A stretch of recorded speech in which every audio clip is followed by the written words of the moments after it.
semuanya. Perkenalkan, nama saya Nela Naziza. Di sini saya akan membahas tentang topik yang lagi hangat diperbincangkan, yaitu Gen Z yang dianggap sebagai generasi strawberry. Apa sih itu Gen Z? Jadi Gen Z itu merupakan generasi yang lahir pada 1997 hingga 2012. Dan kenapa sih Gen Z itu dianggap sebagai generasi strawberry? Dan apa sih istilah generasi strawberry itu sendiri?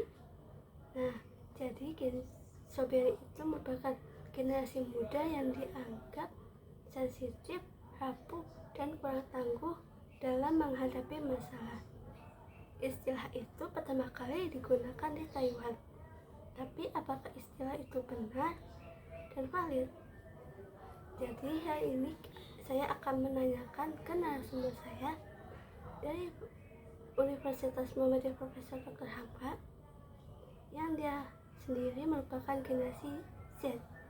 Jadi kita bisa tahu dari sudut pandang generasi Z-nya sendiri.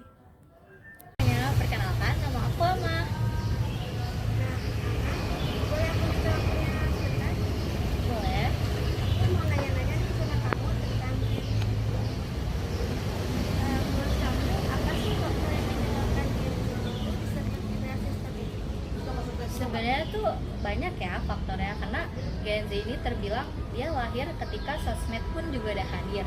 Nah, yang dimana sosmed tuh juga pasti banyak banget pengaruhnya untuk Gen Z kita kan, sebagai kita. Nah, faktornya tuh mungkin dari stigma-stigma orang, jadi kayak bikin kayak Gen Z itu kan akhir-akhir banyak kasus yang bunuh diri lah atau apapun sejenisnya kan. Nah, mungkin dari situ jadinya orang-orang mikir Gen Z itu bermental strawberry yang asli bermental strawberry yang jadinya orang-orang mikir oh Gen Z itu bermentalnya lemah lah, rapuh lah dan sebagainya. Selanjutnya, menurut kamu bagaimana sih cara membuktikan bahwa Gen Z itu tidak lemah dan rapuh? Buktiinnya dari dia sendiri sih, mungkin dari dia ketika dia terpuruk dari suatu masalah, dia bisa bangkit dari keterpurukannya itu gitu.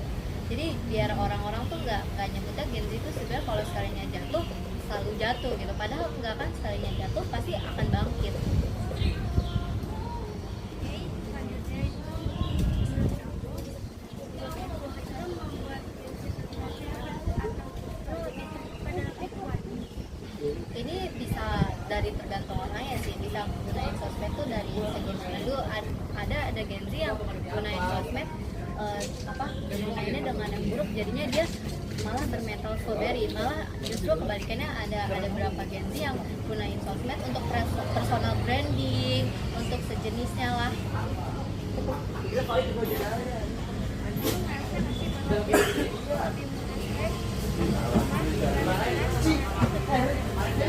Kalau menurut aku ya, rasanya enggak sih sebenarnya, dari orang terdahulu, dari sebelum Gen Z itu udah banyak banget orang-orang yang udah punya penyakit jiwa atau sejenisnya. Jadi menurut aku sama aja sih, nggak kan Gen Z itu lebih rapuh, lebih bermental strawberry atau sejenisnya, padahal dari itu sama aja gitu. Udah ada banyak orang yang kena penyakit mental atau sejenisnya gitu.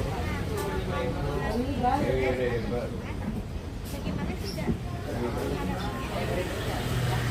Itu sih yang sebelum aku bilang, kalau stres atau cemas yang paling aku istirahat dulu gitu, karena kan pasti kalau lagi stres atau cemas mungkin dong maksain diri kayak untuk ngelakuin aktivitas kan. Nah, kalau selalu ngelakuin aktivitas pasti kan aktivitasnya juga hasilnya nanti gak selamanya ngapain gitu. Jadi mungkin kalau misalnya sedang stres atau cemas ya istirahatin dulu, kayak ngelakuin hobi yang kita suka. Kayak misalnya aku kan suka nonton, aku paling nonton dulu atau dengerin lagu yang bikin suasana hati tuh reda dan pikiran tuh gak kacau lah gitu. Jadi kalau misalnya udah reda baru bisa melakukan aktivitas yang lain.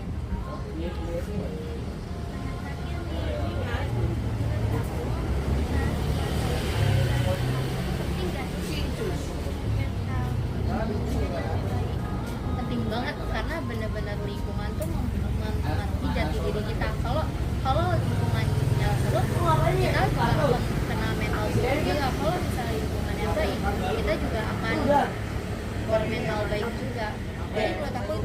penting sih untuk kesehatan mental.